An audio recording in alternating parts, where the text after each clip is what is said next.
Yo, peace and blessings. And welcome to everybody. Welcome everybody to the Mic Council every Sunday live, 8 p.m. on your favorite YouTube channel, be it Heritage Hip-Hop, the Mixtape Show, or the Hello Effect. My name is Hello. Karev, and I'm with the best co-host in the world. Introduce yourselves, please. The DJ Kawon of the Mixtape Show and Kawon J Media checking in. What's good, fellas? What's good, everybody? You already know what this is. This seat, Hello Effect, all day. Big Jersey in the building. How y'all doing? Welcome back. And most importantly, it's great to be back to sit here with y'all and talk hip-hop culture, hip-hop knowledge, and basically to catch up with my brethren and you. So let's catch up. AOC, what was your week like, and what did you do this week? My week was like, my normal new music Wednesdays. This past Wednesdays, it was game and flow. So they had a lot of people that's in the gaming industry, whether they create games or they hosted the events and stuff like that. And I had a bunch of artists. It was definitely dope. And yesterday I was in Rochdale Village, Queens, supporting my fam out there, Artist Fame, my man Mike, and a bunch of other dope artists out there. I don't know if anybody ever been out there. You haven't? Go out there. That's like their own world. It's 20 buildings and like a vicinity. It's so fire out there. And I found out yesterday that like Summer Belly was actually filmed out there in music videos because Hype Williams was from there. So I had a good time. More clips and videos and interviews is coming, so y'all get to check out what I did. That's pretty much it. And just chilled and vibe. What about y'all? What y'all do? Oh man, this was we fired the first shot off Boom Bap alumni, man. We dropped the first single, the first video featuring my brothers up in Canada. They go by the name of Cold Camp. And the name of the joint's called Dirty Angels. So it's a dope release so far. Good feedback on it. A lot of people said they didn't see that one coming, and that's what I wanted to do. I chose that video on purpose because it's opening up a new gateway in Canada hip hop too. So it's pretty dope. So more to follow. You know what I'm saying? The first shot by fire from Boom Bap alumni, and we got plenty more to come right now. That's dope. Yo, my week was fire. I mean, rest in peace to my uncle. My uncle passed away this week, so salute to Wallace Brown, in the memory of one of the Westfields, New Jersey's greatest citizens. You know what I'm saying? He is being honored by the city, so I wanted to make sure I shout out my uncle out. Besides that, I went to SEO week, the algorithms after party, and I'm starting to see how tech is starting to take over the hip hop industry. And I'm telling everybody who's watching this now, all new artists, everybody who's independent, underground, even mainstream, y'all say y'all don't need labels, but you need to do business like a label. And the way these podcasters and these media people are moving, if y'all haven't tapped into the Mic Council yet, when I tell you all three of us do something that's very important, that's industry related, this is the team that y'all really need to get behind. The new music industry is not music based. It is tech and relationship based. And if you don't understand that, you need to work with us now. Before we get into the show, our services, I am a music solutions specialist. I deal with SEO, GEO, AIO, and it's another one. AEO, AIO, SEO, and GEO. Those are the four things I handle. And also marketing, promotion, and rollout. You got DJ Kawon, who not only releases music, he also has beats, he does interviews, and he does placements. You also have Seek, who does production. Not only does he do interviews, but he also can hook you up with live events and tap you into people who are moving around and putting people in place. So if you're not tapped into us now, when we blow up, in the words of the great Fat Joe, yesterday's price is not today's price. Because we gonna be one of the ones, because we already have the groundwork to be those ones right now. And today we're gonna focus on the new music industry. And I'll let Kawan start it off. What did you want to talk about when it came to the industry? Yeah, let's talk about Spotify as a business plan now. They recognize that, since the streams are getting hit with a lot of AI stuff, and they're gonna basically this is like a tiered process now. They're gonna try to move the consumer away from they know consumers don't want to hear AI generated stuff, so now they're gonna create a tier where if you want to pay for it, you can listen to real artists, right? So how do they do that? They got to tag the artist first and make sure the artists get basically a badge, right? And it's going to be a verification thing to show that they're a live person. This is live music. And you know, of course it's not, to me it's not geared towards the indie artists. It's to phase out the indie artists again. But with this new verification process, for you to meet that criteria now, and I got it written down here so I can speak what it is. You got to have at least 10,000 active monthly listeners for 3 consecutive months to qualify. Be in good standing with Spotify's policies and no deceptive behavior. For profile authenticity, signals of a real identifiable artist's presence both on and off platform, such as concert dates, merch, and linked social media accounts on the artist profile. Profiles that appear to primarily represent AI generated or AI persona artists are not eligible for review. Once the artist reaches these above recommendations, they will be eligible for a comprehensive review. So they make you jump through hoops just to get a comprehensive review, and they didn't really give an example of what that is. So, again, I think they're trying to once again screw the indie artists again, right? Because they already got the artists on the indie side that if you don't get at least 1,000 streams per month, you don't get a payout through Spotify. So they already cut you off with the legs there. So now they're saying just to get you a badge to say that you're a live person, you got to have at least 10,000 streams for 3 months consecutive. So my answer to that, man, and like you said earlier, the music industry is becoming the tech. I think the music industry has always been the tech industry, even back to the day when we had Motown, right? The technology back then was the record players. The technology back then was the car radios. It's advanced now more because now we can get information, we can get data. That's the new music industry is data. I would say that to combat that and not fight the algorithm, but if you think about it this way, 1,000 streams or 1,000 listeners a month for them seems like it's nothing. But imagine if you were in a restaurant with 1,000 people in there and they playing your music. That's a win, right? For you. That's for the eyeball test. You got 1,000 people in the room listening to your music, and out of that 1,000, you make a convert 10% of that, 100 people purchasing your music. That's a win for the artist all day. So I say, if that's the goal that they set for the streaming, I think that should be a personal goal you should set for yourself as an artist. If you say I need to have at least 1,000 streams a month, well, let me go find 1,000 people that can buy my music independently, right? So I was showing the fellows earlier how we doing for my project is we'll have tapes and CDs and stuff, but we also going to have digital cards. This is the actual Boom Bap alumni album. So you get an autograph signed by me, and you can tap this to your phone, and then what it does, it gives you access to the album. It opens up the album, and I got extra content on there already. I already got the instrumental version of the album on there. I have extra music videos on there. I have promo videos on there. I have promo videos from other artists who are on the project and stuff like that, and I can update that in real time. So when I sell these or I give these away with the physical copies, I create my email database, and now I have access to my listeners that I can email every time I upload the card, or if I just want to send them out a quick email. And you're building the fan base, you're building the trust, and you're building stuff like that. So I get what the streaming systems are. I understand they put a lot of money in their setup to create those pretty little profiles for you, for people to search your music. And I say use that as a tool. Don't rely on that. It's always going to be extra income you can make off your music. It's not what you want to get paid, but it's supplemental income for the music. So think of it that way, and try to find a way to touch the fans and get those fans in front of your face, whether you do shows live, you do open mics, or you do joints like what Seek does, and you want to get in front of some real people. Always have something on hand that's in relation to your music, so you can at least try to make a little change off of that, or at least convert that listener into a fan. So it's just another thing where the industry is trying to screw over the indie, so you got to outthink them and just kind of look at their guidelines and see how you can work within those parameters to build your independent platform yourself. You know what I mean? What you think about that? My thing is, why do we still need like Spotify and all these streaming apps if we have like band camps and stuff like that?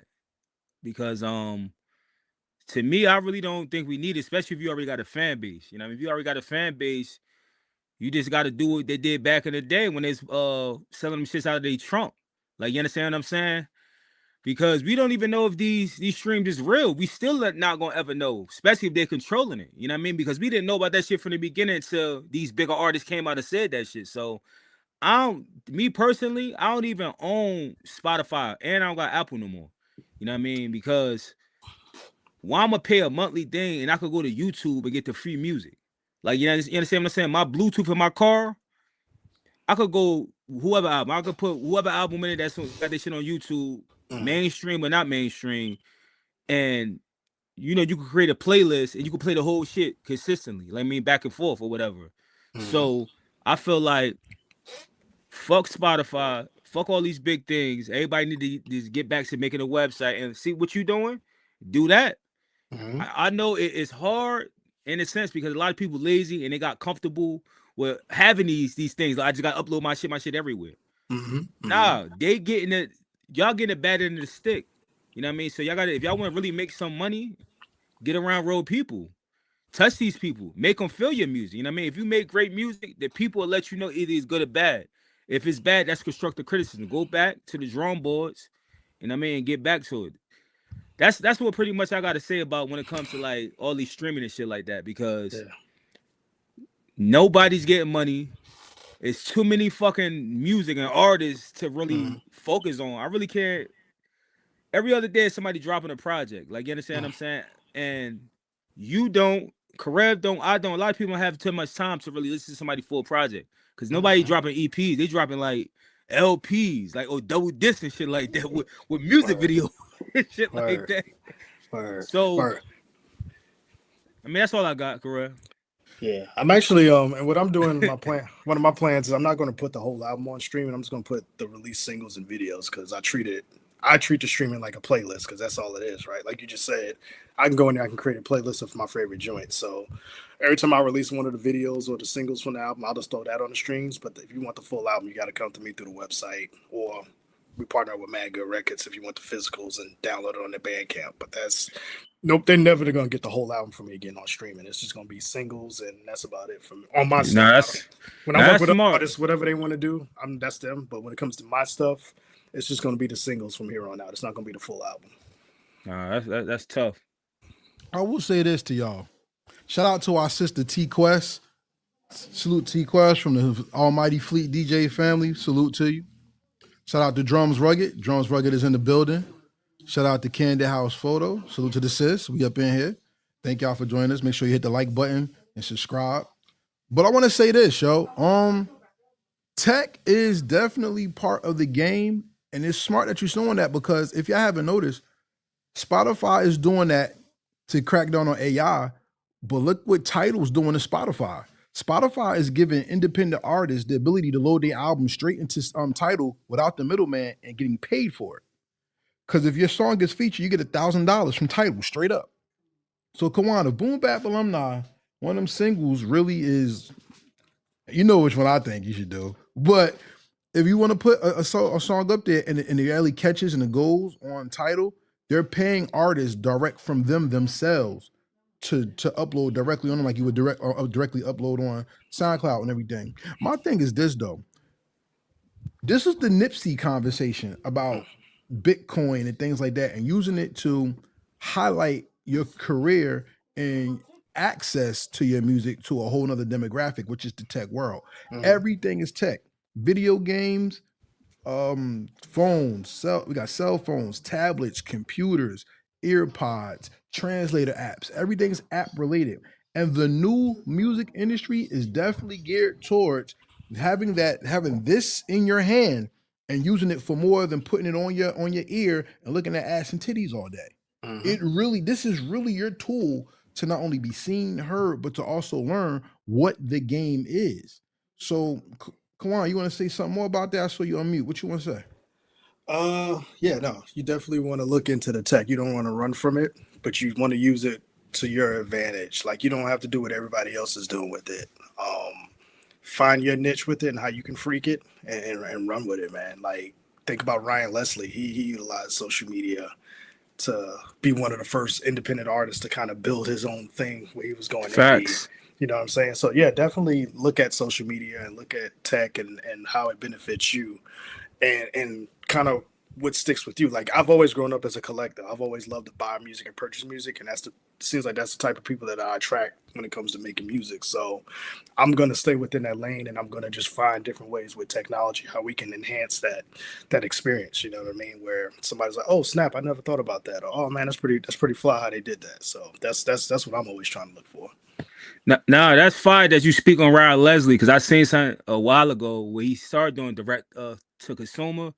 I think it was something with like a phone number. Like you'll have a phone number and he'll give you all that. And he's talking about all the money he was making. That's what I'm saying. That's a smart way. And I feel like everybody should do that, but nobody's gonna listen to that. You know what I mean? Nobody's gonna do it that way because, like I said, they feel like it's extra work. It's a lot of work doing what they're doing right now. Like, you know what I mean?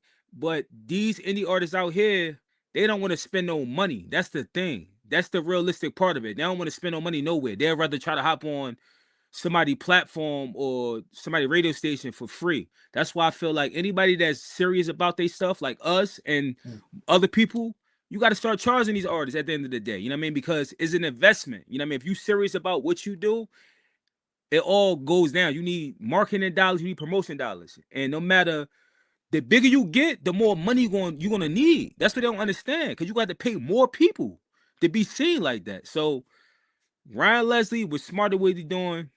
And Kawon, you smart, just putting singles out there. If you want the full project, come to the website. That's simple. Fuck streaming. True. And what's the best way I could put this without sounding crazy? Y'all niggas corny anyway. So if y'all want to decorny yourself, y'all need to really just hire us.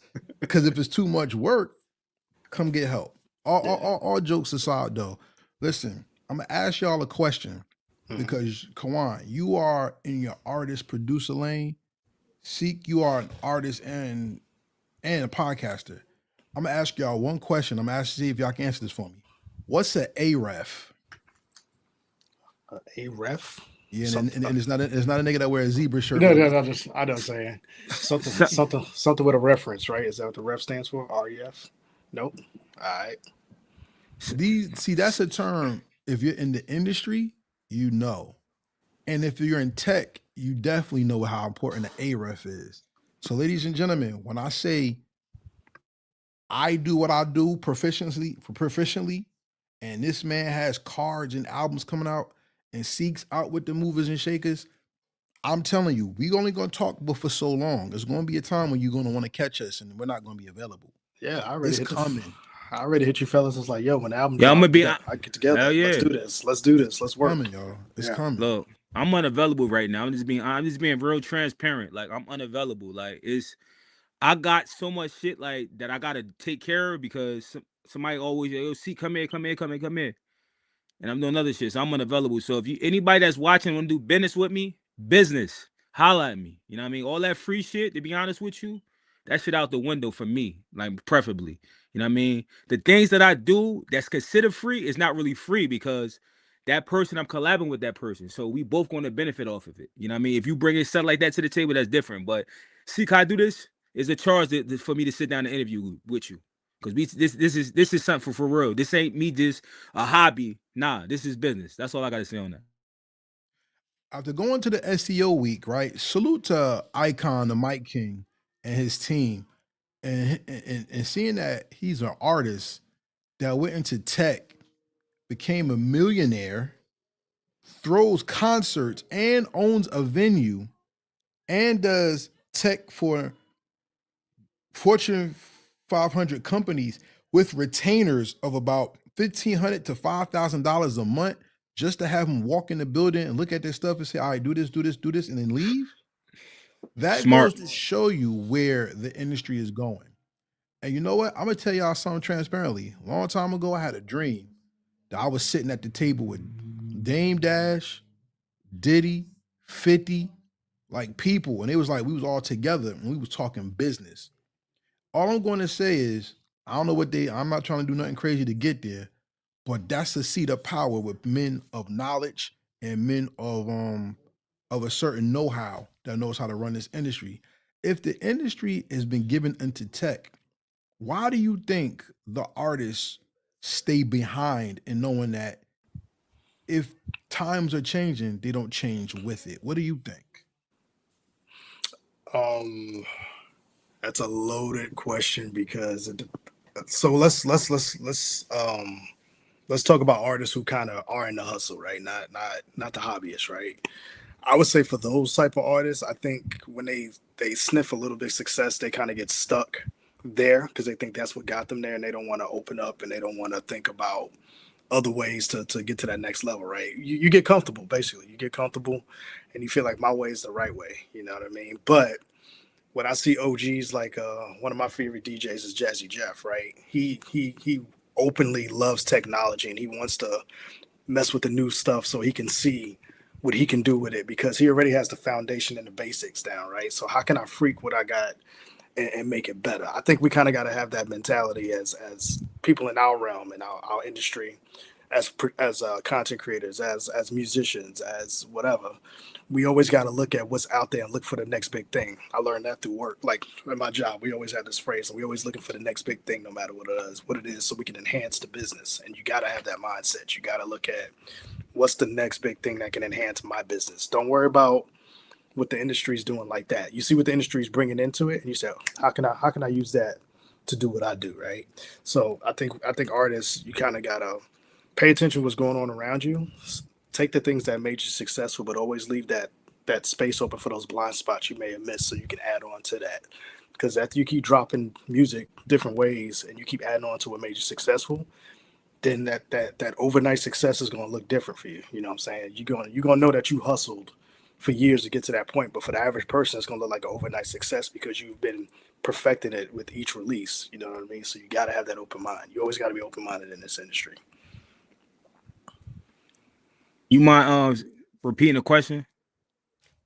Like, why do you think with the times changing, artists are being left behind, or why they're not changing with the times to promote themselves and put things out so they can be seen?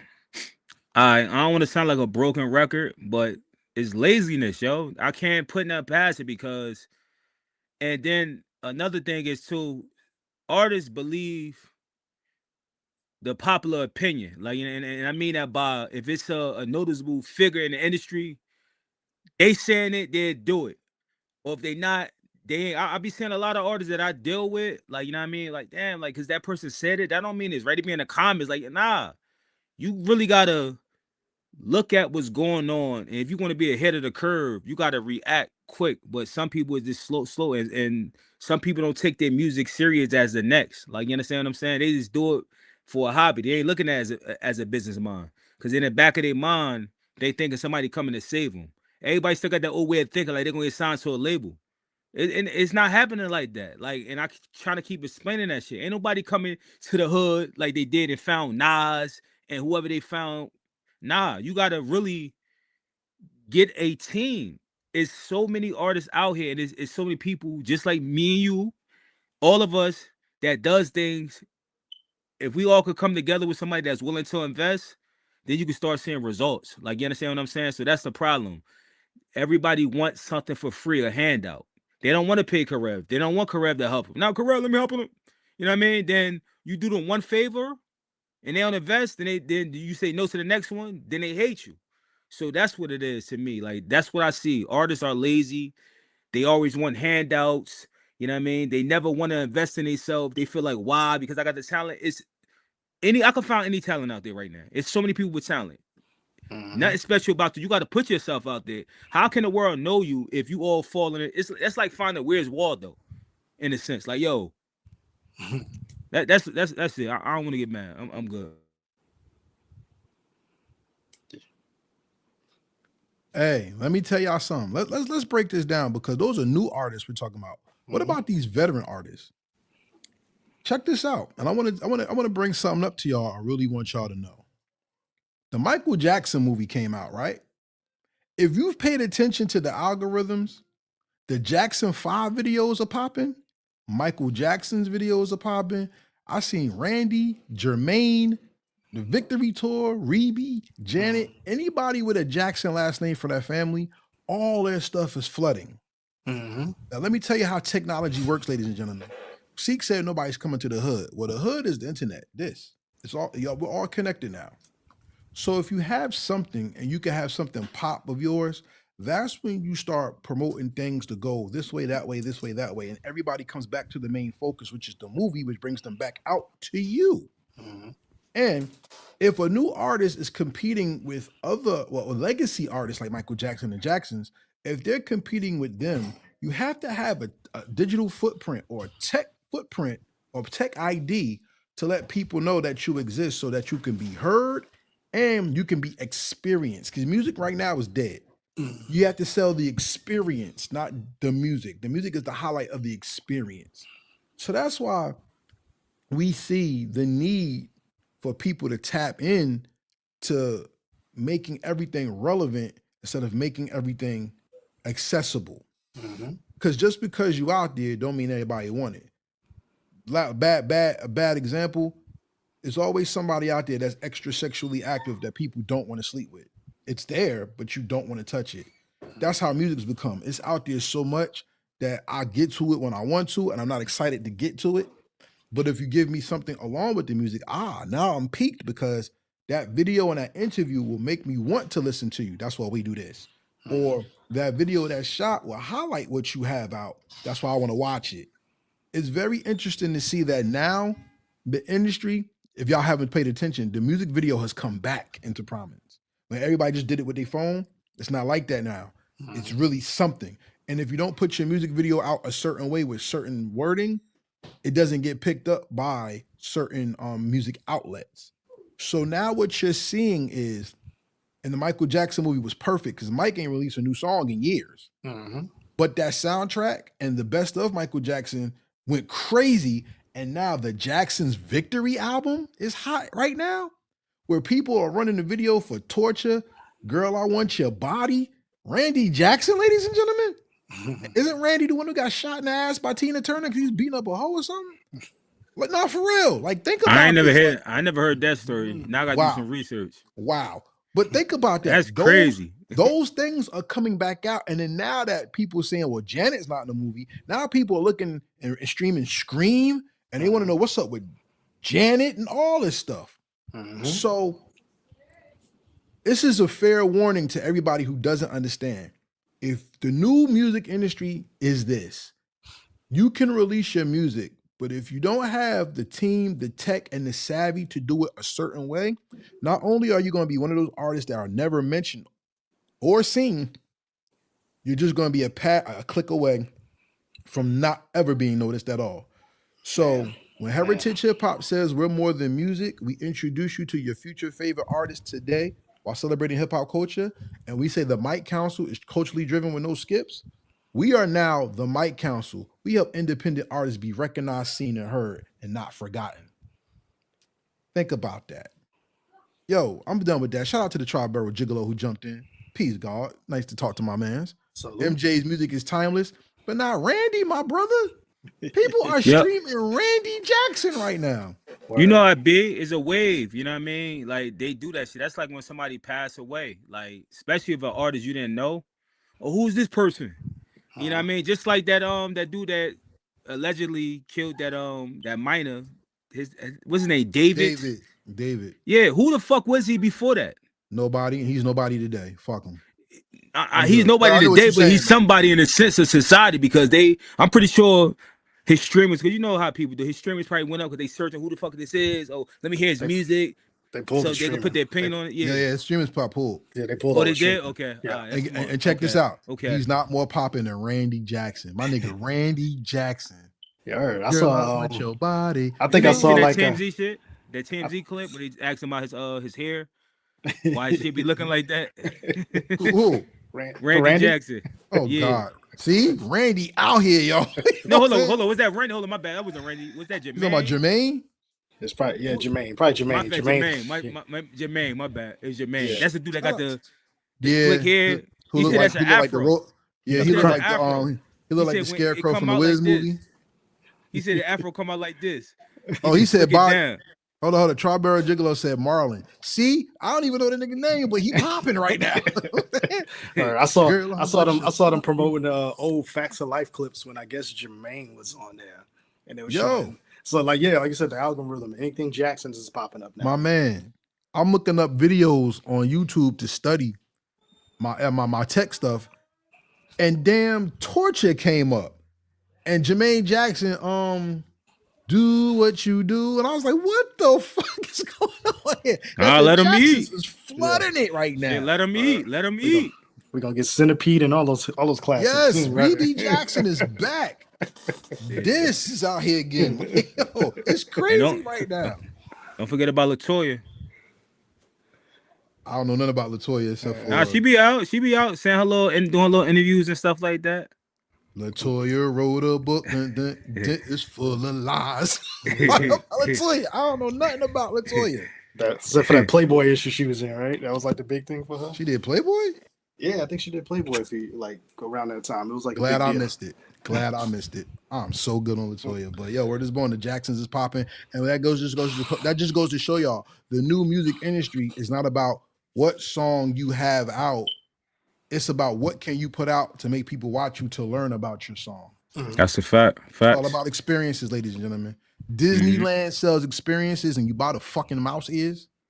The music industry is now, who are you and why should I invest in you? Not, oh, I got a hot song out, now let me learn about you. Those days are dead. That Motown era that y'all keep following is dead. That Def Jam and Loud Records and stuff that y'all want to follow, dead. And you know what? One of the people who actually was helping to push the experience part of the music industry into people's homes was Dame Dash. If y'all remember, Dame Dash had a TV show on BET where he was looking to hire interns, and that was bringing people from outside of the culture into the culture to build on the culture. And I think one of the people who was on the show was trying to teach Dame back then in the early 2000s that Rockefeller needs to own their masters and open up a website where they can get exclusive songs and freestyles only if you are a member to the Rockefeller website. And look at where we are right now. That he was ahead of the curve with that back then. And Dame Dash is a person who is highly underappreciated when it comes to the music industry, the business of music, and also the legacy of great minds in music. What y'all think about Dame Dash? Seek, why don't you take that over and let's talk about that? First of all, I'm gonna shout out to Dame Dash. You know what I mean? He's one of the great black executives, mongols in the industry, you know what I mean, that's still currently relevant, no matter if people thinks he's broke or whatever the case may be. I think the issue with Dame Dash, society thinks he's a loudmouth, you know what I mean? And loudmouths really don't get that much love, you know what I mean? No matter if they're doing good or bad, you know what I mean? Like, they don't get that much love. And I think that's the only issue that Dame Dash has, is, you know what I mean? Because he helped a lot of people out. You know what I mean? Recently, he been going on these, people go call it rants or whatever you call it, but he is an interview. He's on a podcast. If I'm sitting at an interview, somebody asks me these questions, no matter what my delivery is, I'm gonna still speak my truth. You know what I mean? He talked about how, you know what I mean, Cameron, somebody that he once helped, you know what I mean, bringing up his name, his financial status, got the world thinking that he's fucked up out here. Just because he don't have 30 million now don't mean he's fucked up. Another person, you know what I mean, he had a situation with was Kevin Hart. I didn't know he helped him out, and a bunch of other people. You know what I mean? I think us, as in the culture, you know what I mean, we tend to forget the people that help us. You know what I mean? I'm pretty sure y'all help people along y'all way. Y'all helping people right now. You know what I mean? If you tell them one no, or you feel like I don't want to do this no more, you want to charge them, watch how they switch on you. So I think that's the whole thing with Dame Dash. You know, I really never heard, except for Beanie Siegel was the only person I heard that really said that Dame Dash had pretty much stole. He was talking about the state property joint, but I don't really know so much details about that. It's a little back and forth, but I pray that they two could go sit down and have a conversation so we get some really clarity, you know what I mean, of the situation. Because like any other business, if I'm investing or I'm putting money up for you, I'm gonna recoup most of the money. I don't give a fuck if you came up with the name. I still have to put the funding. That's like if I invest in any of y'all. Do y'all expect to get 100%? No, y'all expect to get my return and like that. But I want to shout out to Dame Dash. Like I said, he's continued to break down a lot of barriers. You know what I mean? He was a major figure in Rockefeller. This thing about it, no Dame Dash, you think Rockefeller. Like everybody think Jay-Z is this the number one businessman. He the face, but he has a team. And Dame Dash, you know what I mean, and Kareem Biggs and a bunch of other people, you know what I mean, was a part of that team. So shout out to Dame Dash. That's what I gotta say. And also he helped out my man. What's my man from Currency? I don't know what happened to their situation. I know he was signed to him and he said something else. So them two people, Benny Siegel and Currency. That's it. He helped out Lee Daniels too. He gave him a lot of Yeah, money yeah, yeah, yeah, yeah, to yeah, do yeah. something too. Yeah, man. I think Dame Dash is one of the greatest minds in the industry, business wise. I feel like he he made Rockefeller flavor. He gave Rockefeller the flavor with the him being from Harlem and the swag and all that stuff. I think he pumped a lot of that into the Rockefeller system. With the coming out in the early '90s with the Lexus cars and all that stuff and the champagne bottles and all that.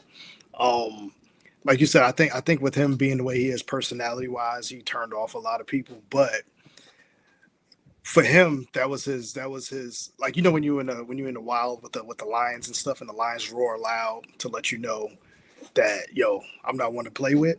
I think him being the way he is him saying, I know the business. Y'all can't take advantage of me, right? So I think that's why they did the divide and conquer thing with him and Jay, is they knew that Dame knew the business and Dame wasn't gonna have the BS. So they knew they can pander to Jay-Z a little bit more on the industry side. Um, I feel like, people like you said, people always kind of knock Dame because he go in these interviews and he seem like he always talking about Jay and everything like that.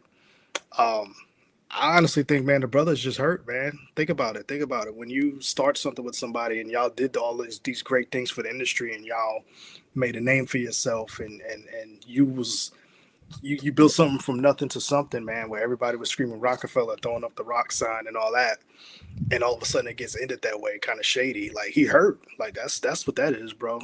That's why he lashes out so much talking about all this stuff because he was the one who co-signed Kanye first because Jay didn't want to sign Kanye. He was the one who kind of pushed for the like the UGK Big Pimp. You know what I'm saying? Like he's the one who was behind a lot of these big moves that helped pivot the Rockefeller thing. And at the end of the day, he gets the short end of the stick, and he looked like he the one that's bitter and angry. So I just think he hurt, man. And it's sometimes it's hard to get over that. You just can't get over that kind of stuff, man. Especially when you put that much time, energy, and effort into something to build $1 billion business out of that. That's crazy. So I definitely I feel for him sometimes, and he do be out there looking kind of bad, but I appreciate that Dame has the heart of a lion, bro, and he's always gonna speak his truth, and I always appreciate that about him. Nah, that's what's up. And let me say something. My back, Karev. This go up to the last comment too to Triberry. Dame sounds Wait, bitter. let's All put these it up. interviews. Let's put it up. Let's put it up so you can see it. No, not that one. The other one. Okay, well, let's put. I Gary that Dame when it comes to business, but he throws shade at people like Currency and Jay. Dame sound bitter in all these interviews now, like someone that wants his flowers for doing things 20 years ago.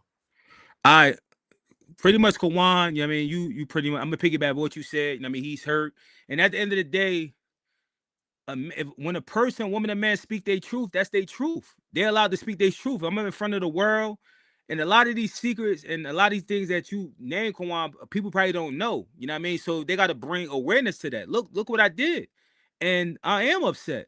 But let's just not talk about Dame Dash. There's a bunch of other artists that be going these interviews and they be sounding bitter, like LL Cool J. Like you know what I mean, he a person that always talking about different people like Jay-Z and other people in the industry. You know what I mean, he feel like he the greatest. If you feel like the greatest, everybody gonna feel like that. But to be the greatest, the people gonna make you the greatest. You know what I mean? It's the people, the listeners. You know what I mean? So I think Dame Dash was trying to hold a lot of this shit inside so much, but every time you look, somebody is mentioning his name. So now it's time for me to tell my truth.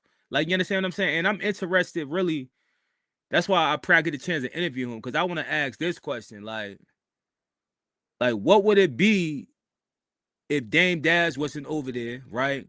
And another thing is, like, who did Jay-Z really help that's really successful in a sense, other than Memphis Bleak? Like, you understand what I'm saying? Like from when it comes to all his artists, don't say Kanye West, because Kanye ain't over there. When Rockefeller broke up, they went their own ways. But who did Jay-Z help out? If anybody can answer that question. So who That's kind of like who did he build from the? Who did he build from the? loaded Yeah. That's question. still around, that's successful, that made it like damn, yo, you know what I mean? Because Rockefeller was successful. It was That's successful. They a just had a falling out. loaded question because I was thinking about that other day. I'm like, yo, who the fuck do he really? And there's people that really rock with him still. That's another thing. that's a loaded question because a lot of Jay's accolades with building an artist comes from after Rockefeller. Feel me? I don't want to know about the Rockefeller. I want to know about the like Rockefeller people he built with, like the Chris and Neves, the Young Guns, the State Properties, like That's all. the Mills. That's Like all. The Dame to me, and I could be Okay. wrong because think Okay. about this, yo. When I look at the legacy of Dame and Rockefeller compared to Jay didn't sign no artist. That was Dame and Big's call, but all three had to be on the same page to do it. Mhm. So that's a loaded question because if Jay says, yeah, do that, he is a part of it. You know what I'm saying? Because if you look at it, Jay did try to take Beans under his wing too. But look what he did to fucked- Beans. and he Look what he fucked did to up the Beans. Truth album by putting that Anything song on there, which it didn't need to be on Yeah. there. Yeah. But know look what what I'm he did to Beans. He couldn't even sign him out for jail to come home. But look what Beans did to Beans. Yeah. I mean, So- we do the thing. I ain't gonna lie, we do things. We all do things ourselves. But still, in all, if I do something myself and I know I did wrong, if you my friend, you ain't gonna help me. Nah, That you has nothing to can't do with friendship. That's business. Yeah, you can't. Yeah, that's Nope. it can't be a liability to the. No. to the business. Yeah. It was business, but he could sit him as his friend. Yes or no? No, I never Yes, heard him he- say it was his friend. Yes. That was his He man. did? Yes. Everybody know Cause- their relationship. You know what I mean? Because But that business thing will make you look cool with somebody, and then as soon as that shit fuck with your money, you ain't friends no more. nah, that's why why they don't fuck That's with why him. they got them cartoons. That's why they got them cartoons with That's why I don't fuck with Jay-Z Jay. That's running what a from lot of Diddy people and don't Diddy fuck with saying, Jay. be my friend, and then he won't be his friend. Let's go to the comments real quick. Tribero says, Dame was a great businessman for Rockefeller, but why go on a platform talking about currencies dreads? What does that have to do with Dame? I didn't see What- that. I don't Well, let know. me say something. We don't know the other side of the story, though. That's what I'm saying. The stuff we see is one-sided. It's three sides of a story. I think everybody forget that. Like, you understand what I'm saying? Well, if Currency did something, but it never came out. There's a reason why people be talking about people. People just ain't. I mean, sometimes people talk about people for no reason, but Yeah, just go to Drums Rugged. I'm just sitting back, really listening, peeping tonight's show, learning a lot and getting a lot of good information. Really start looking how to promote myself different. Good. Rockefeller only promoted Jay-Z and Kanye did his own thing. They were the biggest stars. State Property was a separate entity. Not necessarily it wasn't. they It always was one supposed to be- crew, yo. They yeah, was and that all was one supposed crew. to be Everybody Jay-Z's. was doing up the Rockefeller sign, man. Everybody was doing up the Rockefeller Yeah, sign. and that was supposed to be Jay's division of Rockefeller, while Cam was Dame's division of Rockefeller. So we gotta be careful with that. John Burrow says Jay gives advice to artists like Stove God Cooks, and he helped the Clips get off of Def Jam. But he said he wanted to focus on the Rockefeller only. Yeah, help your home team. Why you helping people that ain't under your team? That's how I look at it, man. You supposed to help home base. You know what I mean? Everybody's supposed to be looking good. Even if there's separation. I know people gonna talk about too much flossing, too much Sam Rothstein. I know people gonna use that quote, that line, like people just was blowing the money. Everybody was blowing money that time. They was getting it fast. At the end of the day, one great point Kawon said, you don't end business like that, especially if we start the shit together. If we having differences and you feel like you wanna separate, why can't I prepare myself? Was it they friends? Or they just business? Dame and Biggs? Yeah, well, Dame Dad thought he was his friend because he said that shit really hurt. That's That was what my I'm friend. saying. Yeah, that's what I'm saying. I think they all view the relationships different. Yeah, they may all just view the relationships different too. You know what I mean? I don't know, bro. I had to learn from that too. I mean, I had to learn from that too. I thought I had relationships with people where I thought we were cooler than we were, and they basically let me know it was business. So once they let me know it was business, I had to let them know business. You know what I mean? I'm gonna be something clear with y'all. I'm friends with y'all. Just let y'all know, and we doing business together. I could do both. Like you understand what I'm saying? I could do both because at the end of the day, you should want your friends to do good. So we doing business together. Why would I? You know what I mean? Shout out to Gangstar MOP. Family business. Friends versus friendship versus BI, whatever that song. Yeah. That tell you is because we friends, but when it comes to business, we put the friendship aside so we can not destroy it. Make sure the business is right. Exactly. Right. And I think that's what it comes. I think, look, man, I'm gonna say this. Westside Gun proved this to me. He had a whole song with a hook of his song, and the end of one song is "I ride my own stick." Listen, when you have artists and they want to be the main person, and the egos get into it, ego takes over for a lot of artists. Watch the Throne was supposed to be the biggest thing, and now look where Jay-Z and Kanye at right now. You know what I'm saying? Tribera Gigolo said, "Money ruins friendships." You are not lying, because I got a friendship right now that's pretty rocky due to money. You know what I'm saying? And I wish that person the best. I don't let that get in between me though. Like money and no shape or way or form. Like, you understand what I'm saying? Like, I don't look at money that important to be like, damn, I ain't fucking with this person unless you steal it from me. That's different. If you steal it, I'm talking about somebody stealing this shit from me. Like, we conduct business. Exactly. Yeah. Nah, for me, it's the principle of it. Because if I'm looking out for you financially on some things, and then you act like I'm tripping because I'm asking for it back, then I see where we coming from. You know what I'm saying? Yeah, I've been to that phase in my life. You know what I mean? Where it's like, I put myself out there to where people wouldn't even ask to borrow from me. Like, you understand what I'm saying? That's why I say I don't do money. I tell people I don't do money, bro. I don't do money. We don't do that. We don't do that yet. I hope point you in the right direction. I'll tell you what credit union to go sign up for, but I can't do that. And that's smart. And that's smart. Because guess what? The people in power don't loan it to you, but you will use the person who's right next to you. That's some bullshit. I don't respect. You know what I'm saying? But how y'all liking this show tonight? Make sure y'all keep dropping them comments and hit the like button. Make sure you subscribe to Heritage Hip-Hop, DJ Kawon, and the Hello Effect on YouTube. When each page reaches 5,000 subscribers, we're going to do something for you, the listener, the viewer, everybody who's there on this journey with us. And believe me, it's going to be worth your while. We got something coming up. And also, be clear, coming up very soon. Well, we'll get to that at the end of the show. The point of today's show is about the industry. And you know what's funny to me? I just wanted to just touch on something. I'll maybe do this on another show, or I'll do it. Hip-hop was used to help people, and now hip-hop is being used to harm people. You know what I'm saying? Look at what the industry is doing to people. I interviewed T Money. Shout out to T Money, formerly of Yo MTV Raps. And I asked him, what's the most important instrument in hip-hop today? Or the most important instrument in hip-hop? And he said it was this.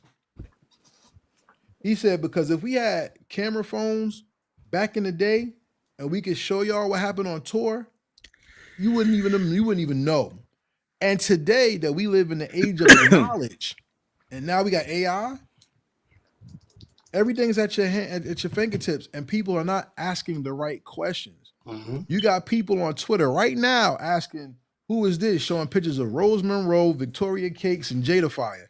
If y'all know who they are, y'all some nasty. Yeah, I was a dirty dog back in the day, in the 90s, 2000. Shout out to Rose Monroe. You know what I'm saying? But keeping it real, people are so into that we don't see people hurting. We don't see the gas going up to almost $5 in New Jersey and $10 in other places and $8.43 in Minnesota or something like that. We're not talking about the hunger crisis. We're not talking about the lack of when it comes to music. And we talked last week about Go-Go Morrow crying about things, and even with the cost of things going up as an artist, if you're not already making enough money and you're doing that, we understand that as artists because we are content creators. Our money goes into our house and it goes into our equipment, it goes into our marketing, goes into our promotion. Me, it's going into my studies, it's going into, you know what I'm saying? Everybody has something to do. And hip-hop used to be the greatest form of mental health healing. And now hip-hop is the greatest form of inducing negative mental health. And while the men used to talk in hip-hop to try to get stuff off their chest, now people are talking because it's free. We're getting to a point where even when we look at Dame Dash, people get on him about what he says. And if Dame Dash is really hurt, this is his catharsis to get it out so he could get recognized, be unrespected, heal, and then move on.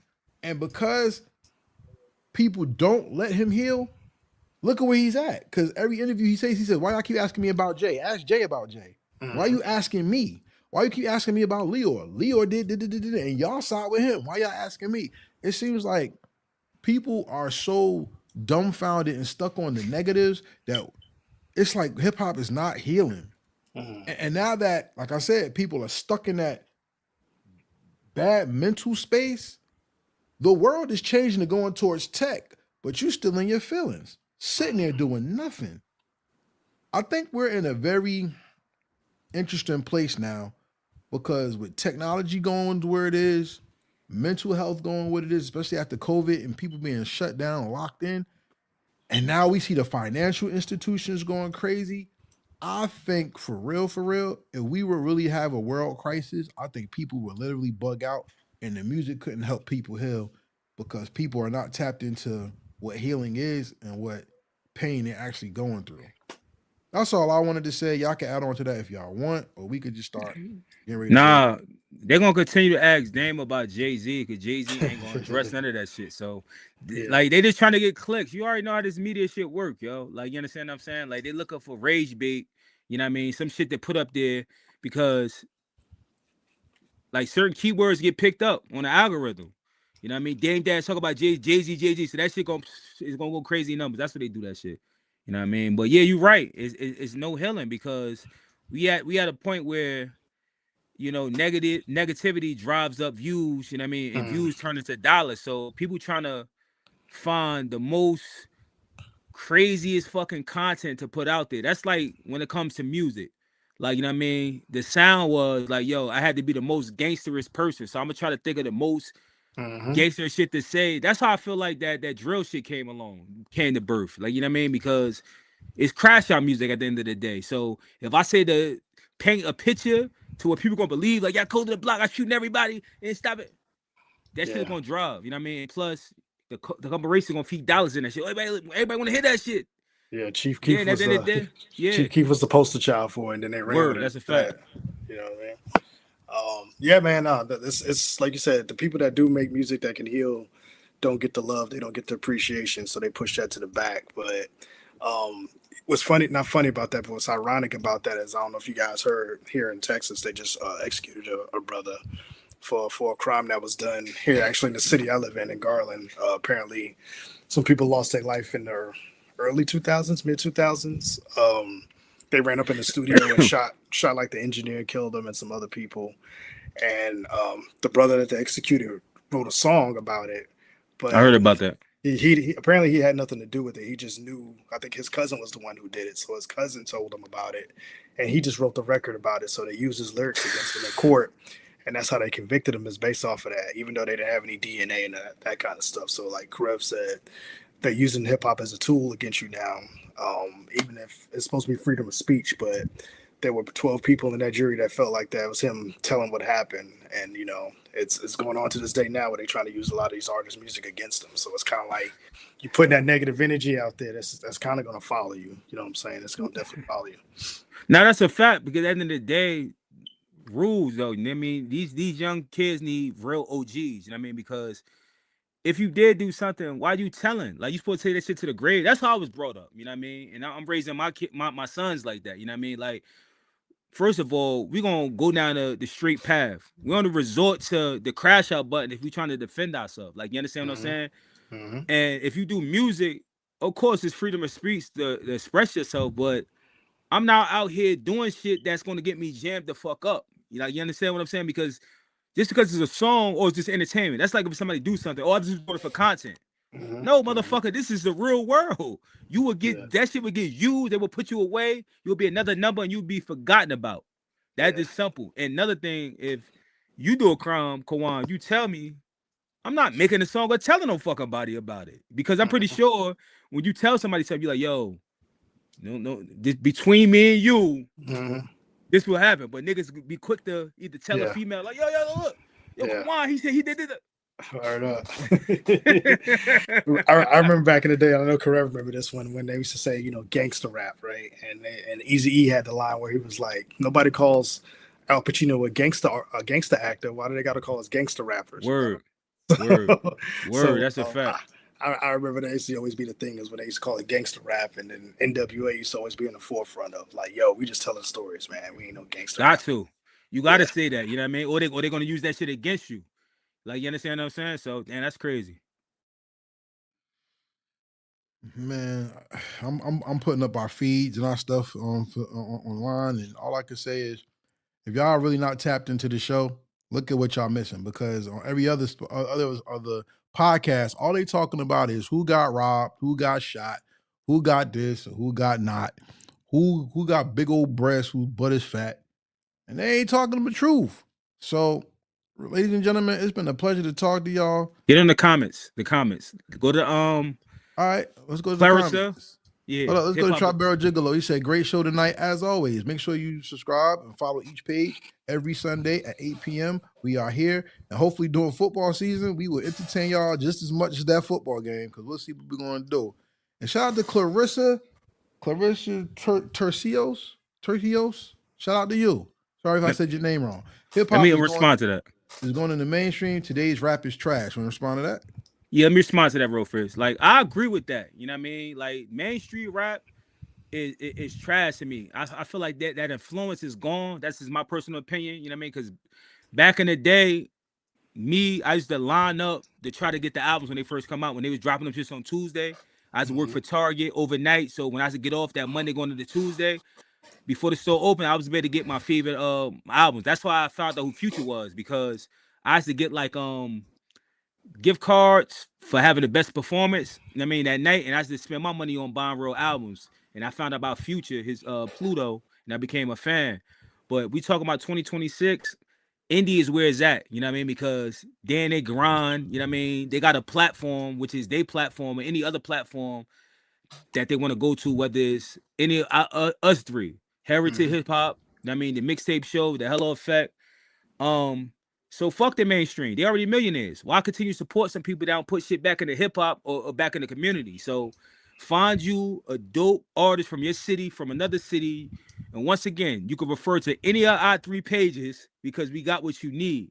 But you damn near right. Fuck mainstream hip hop. Jones Rugged says, but you know, situations like that just remind you how powerful hip hop is and has become if they use it against us. True indeed. Miss Clarissa says, look at how Ebro and Rosenberg call Thriller the Thriller album the McDonald's of albums.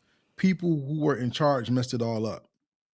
Well, everybody's entitled to their opinion, but when you a fucking asshole and you just say anything to get clicks and make people talk about you, it is what it is. Because at the end of the day, Thriller changed the world. Everybody still wants to be Michael Jackson. And to keep shit relevant, people want to make Beyonce Michael Jackson, and that shit ain't happening. So at the end of the day, it is what it is. Fuck Ebro. Didn't Ebro fuck up Hot 97 by becoming a program director and not playing New York music and then telling people they had to get That's hot what they to get on said. it? So at the That's end what of the they day, said.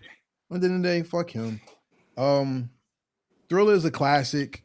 I don't like every song on there personally, but Thriller's a classic. It ain't about the opinion. It's about the fact. It's a classic. Let me ask you a question. So you're speaking on that. What's up? In y'all opinion, what make an album a classic? You know what I mean? Is it the amount of the songs that's on it that's hot? Like, say if the project got 15 songs and out of 10 of them, they all hit. Like, how do y'all judge a classic? Kawon, you want to go first? Yeah, this is always one of those topics we're going to do a whole show for. For me, is if I could throw it in today and I still got that feeling, that's a classic to me. I can still throw on Illmatic. I can still throw on 36 Chambers. I can still throw on Midnight Marauders and still get that. I can throw on the Prince record. To me, that's a classic. If I still get those feelings that I forget when I first heard it, and it puts that smile on my face, it's a classic. I don't care about record sales. I don't care about that type of stuff. That's for the mainstream. That's for the labels to talk about. For me, if you could throw it in 5 years, 10 years, 15 years, 20 years down the road, and it still hit to you like it did back in the day, to me, that's a classic. Solid. All right, for me, it's different because I got a show coming soon on Heritage Hip-Hop called The Classic Divide, where we take albums and we're going to dissect the albums to see if it really is a classic or not, or people just really whatever, they stuck on it. For me, a classic album, we have the no skip rule, right? But people say if the album has skips, it's not classic, okay? To me, sometimes skips are subjective, so I don't really deal with that too much. Because like I said, Thriller is a classic, but I don't like every song on Thriller. But that doesn't mean it's a classic. No. You know what I'm saying? Because somebody else really likes that album like that.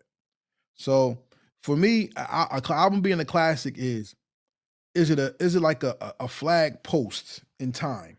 Like, did the music industry change because that album came out? That's number one. Number two, did it change the culture inside and outside because of it? Number three, people always say music is dated, but it's supposed to be dated because it's relevant to the era. So can I play it today and it helps me appreciate the era? That's the one. And the last thing of what makes a song a classic is subject matter. Because there's certain things that need to be talked about, and there's certain things that may sound good that I don't want to hear. Like a lot of people like Lil Wayne music. I don't want to hear about lean. That is a certain part of the era that, you know, whatever, but songs about getting high don't really make me like, yo, that's something that's, you know what I'm saying? Which could be subjective. But if you think about it in the long run, the albums that really made marks talked about life, society, and individualism in some type of way. And if your album doesn't hit those marks, I doubt it's a classic. You just made a collaboration or a compilation of songs. All the greatest albums. And look, here's another thing. Here's a sidebar for y'all. Most of the greatest albums in history are thematic. It's very rare you don't have a theme to your album and it lives forever. If you can't tell people about you in context to the world you live in, you're not making a classic. You're just making songs. But if you can have a theme and you can make your album a piece of art, if it's artistic, that's a classic. Word. No, I agree. I mean, I could think of two classic. Me personally, off the top of my head, just randomly.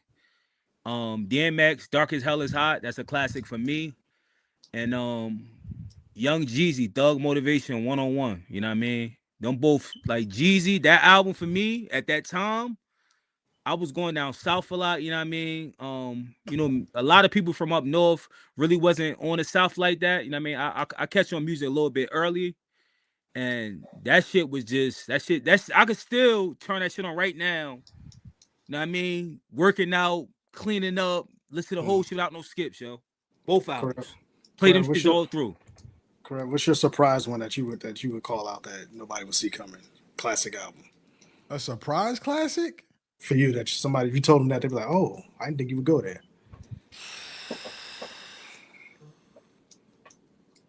I don't know, because I don't know what people think I'm into. I don't know. Because everybody probably think I'm just hip hop. Yeah. South artists. Go with a South artist, because you're from up north. Any South artist as a classic to you? It's a lot. I like Dirty, Pimpin' the Gangster. I like that. I think that's a classic. Their first album is a classic to me. Alabama hip hop. That was fresh at the time. Feeny Shakur co-signed that shit. Big Crit. All right. You know, he got two for me. Forever joint and the Cadillactica. Damn, yo. Everybody know Outkast and all that shit. Yeah. Mine is T.I. trap music. You know? Mine is Riding Dirty is mine, UGK. That's my surprise. Okay. Because that introduced me, being a guy from New York, that introduced me to Texas hip hop to me. I was like, oh, okay, this is what y'all rocking with. You know what I'm saying? Oh, and Scarface the Diary. That's my favorite. That's like one of my favorite top 3 albums of all time. Hell yeah, yo. On 8 Ball MJG. Okay. World. Yo, Scarface has so many. Like Mr. Scarface is the class. Untouchable, Diary, fucking The Fix. Yo, Suave House. We're gonna have to get into Suave House one day. Shout out to Tony Draper. They did some things that people overlook during that period. Suave House. Word. Shout out to Tony Draper, yo. Shout out to Suave House made my favorite hip hop beat of all time. Rakim Has Been a Long Time remix. That's my favorite hip hop beat of all time. So yeah. Shout out to Tribero Gigolo. He said Big Crit is so slept on. Rick Ross, Teflon Don, which I could skip. God bless you.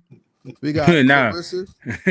Most of my classics never went gold or platinum, like groups, like albums by the groups like the Alcoholics. Yeah. Alcoholics is nice. Alcoholics Paul is Wall, nice. People's Champ by Tribero Gigolo. Nah, Yeah. I ain't gonna lie. I never became a full Paul Wall fan. You know what I mean? I say Mike Jones, that first album. Yeah. Who was Mike Jones? Yeah, Mike Jones put all of them on, like respectfully. You know what I mean, Yeah. like he was the yeah, exactly. He had that wave at that time. So we talk about legacies. Maybe we need to talk about Mike Jones. Well, Maybe we should get Mike Jones. I want to on the interview show. him. Yeah, and the number still work. Call him. 334 334. I'm pretty sure we could probably reach out to him personally. The number still work, bro. Yeah, fuck it, call him right now. Then call him right now on the show. Then wait. Yeah, let's get it. All right. Yeah, all right. We're gonna do something live right now. Yeah. Call him right now. Who? He gonna answer for who? Mike Jones. Yeah, Big Mike was. I see somebody said Big Mike when he was in Ghetto Boys. Yeah, he was nice. Big Mike was. That's something serious. Album was dope. I remember that one. All right, I'm about to call it right now. Hold up. You said we got a phone line, so. I used to what's my man name that was dope too? Paul Wall. I probably can get a Paul Wall interview. My man DJ Unique is his tour DJ who lives out here, and I'm real cool. Oh yeah, let's get it. Let's get him on the show, man. See if I can make that happen.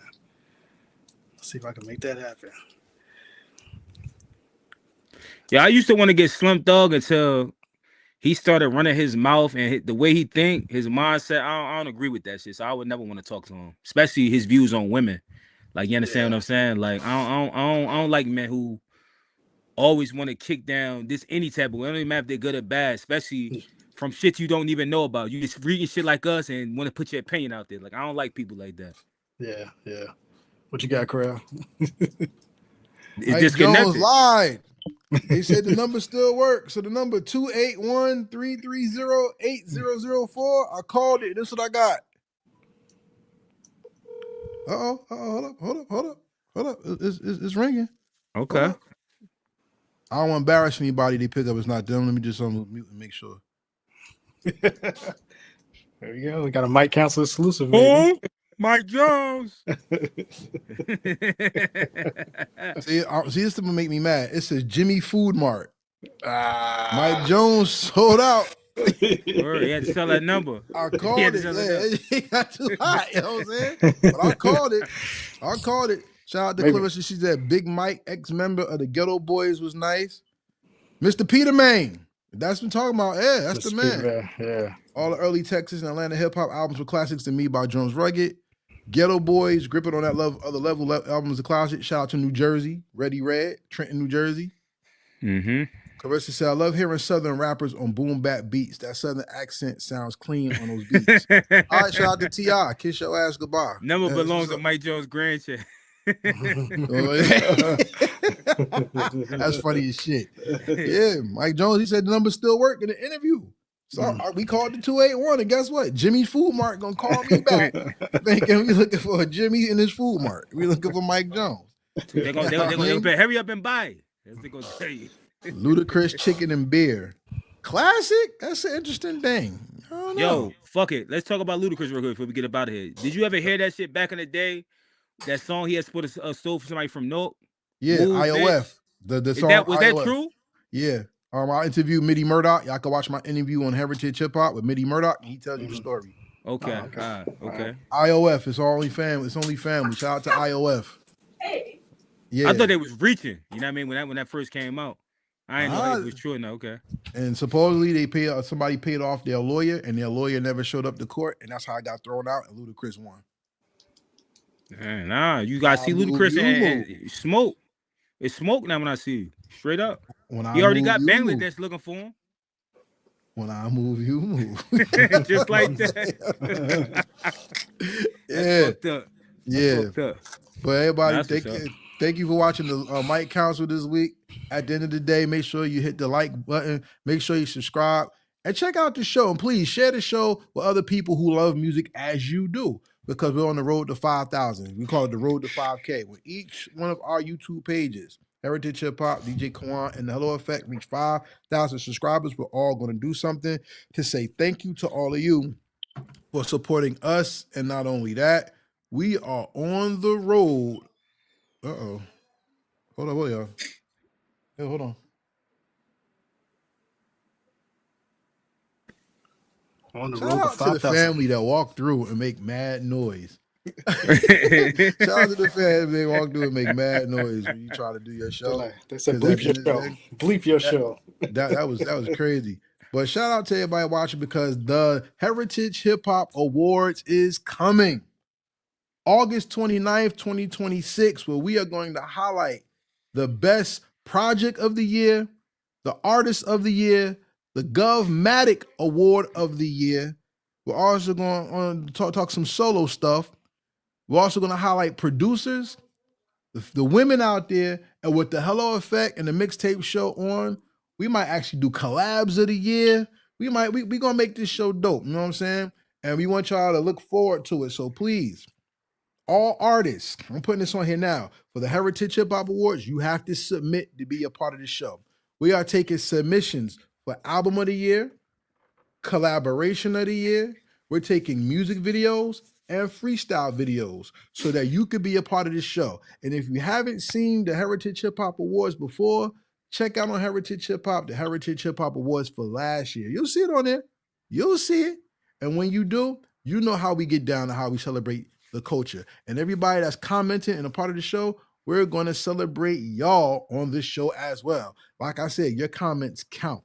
So be clear, we're all going to do something to be a part of this show, and I can't wait to make this show happen. So do y'all want to say, oh yeah, come on, we got to do our thing, man. We slacking. Before we leave out of here, y'all, Kawon, what's in your rotation? Talk about it. I mentioned it a little bit earlier. We got my first video from the album Boom Bap Alumni. Dirty Angels featuring Cole Camp from Canada is on my YouTube. So after the show goes off, stay on my YouTube page and go back about 1 or 2 videos and you'll see the official video. I'm listening to my man my drums too. I'm gonna get to it in a minute. Note 82 just dropped a EP called the B EP.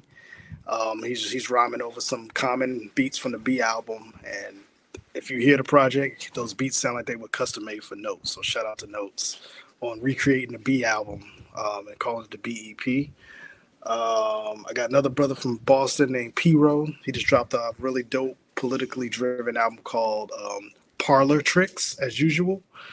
And he's talking about everything that's going on right now in the political spectrum. You definitely want to peep that. And my man Drums Rug is going to release his next video from the Keep It Rugged album this week. Looking for a way out. I got to shoot everything for him, so I was on my Hype Williams and got to shoot that for him, Alright. edit in. So that's going to drop this week. I believe Wednesday is the day we're going to drop it. So shout out to him for that. So that's all I got. All right, Right nice. now. Nice. All right, far as me, Seek, personal rotation. I don't really have nobody personal in my rotation. I'm just working with various artists from different states, you know what I mean, that's consistent, that's taking a art serious.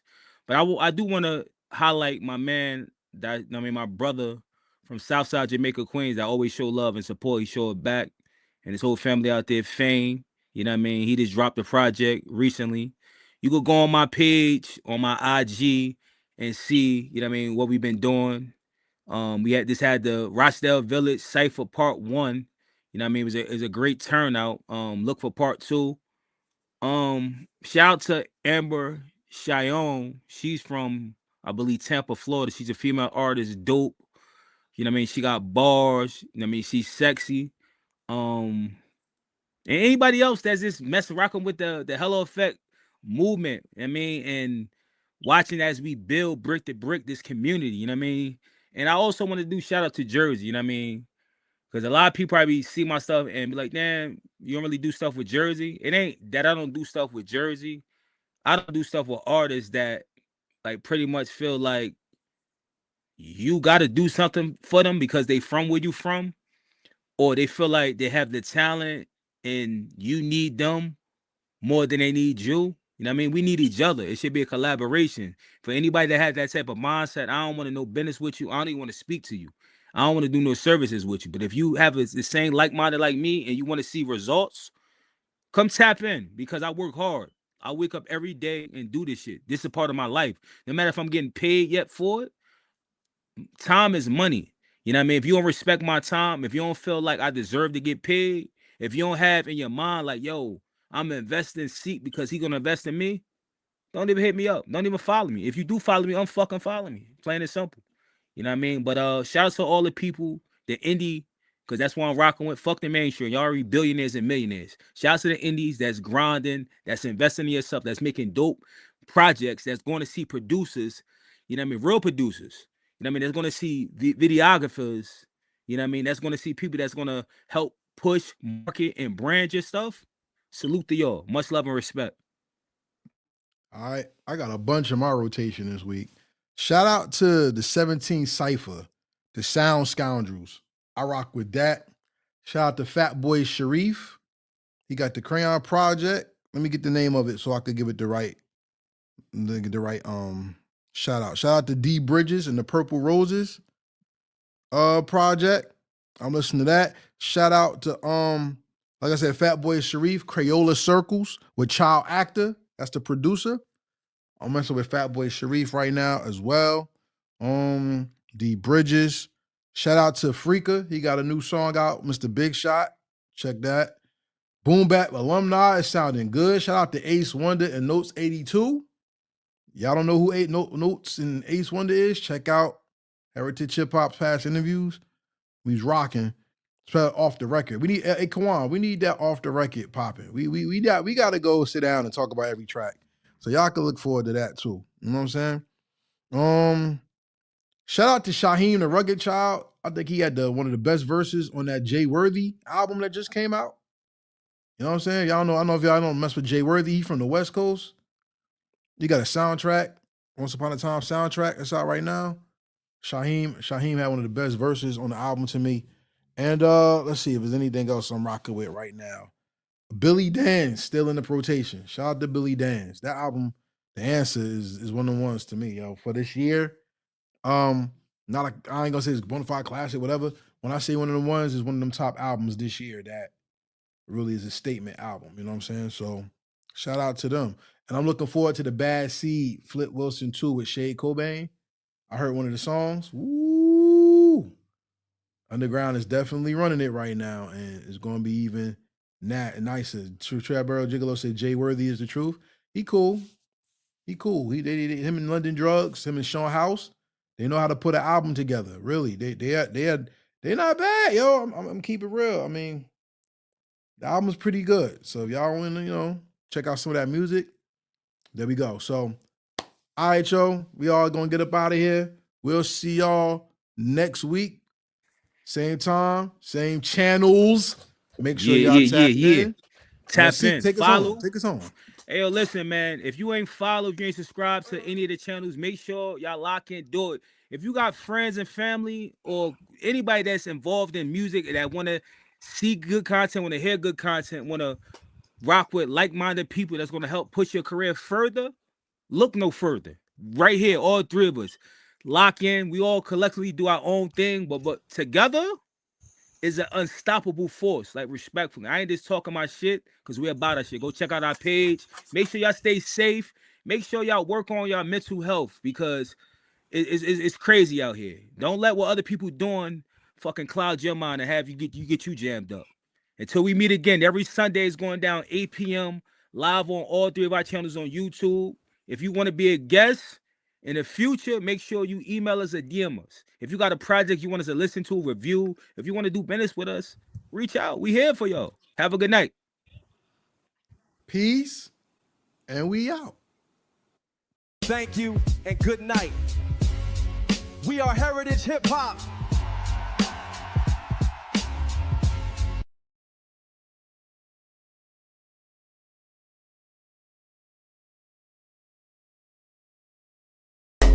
Real hip-hop. Real